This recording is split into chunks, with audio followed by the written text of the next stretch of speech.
¿Qué tal? Hoy te voy a enseñar una hermosa variante del nudo francés, en inglés se conoce como Pistil Stitch Twig. La clave de esta puntada está en controlar las distancias. Por ejemplo, saco la aguja, sostengo el hilo y lo coloco sobre la tela para visualizar el punto donde quiero que quede la cabeza del pistilo. Una vez definido ese punto, hago el nudo francés y procuro dejar suficiente hilo para alcanzar la distancia deseada.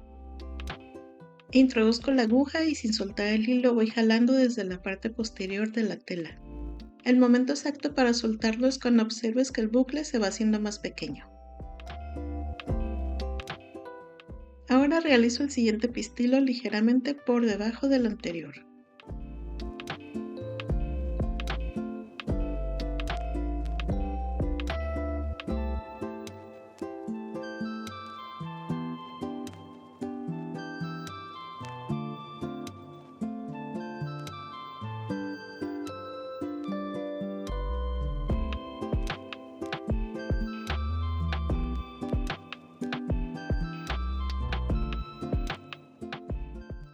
Observa que a medida que avanzamos las puntadas se van agrupando y forman un hermoso efecto ondulado.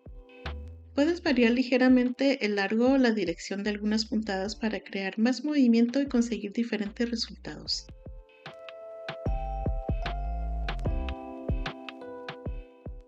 Y listo, así de fácil obtenemos un tallito con mucha textura, elegante, delicado y diferente. Espero que este tutorial te haya dado nuevas ideas para utilizar los nudos franceses de una forma creativa. Si te gusta aprender puntadas aplicadas en proyectos reales, te invito a suscribirte al canal y activar la campanita. Nos vemos en el próximo video. Hasta pronto.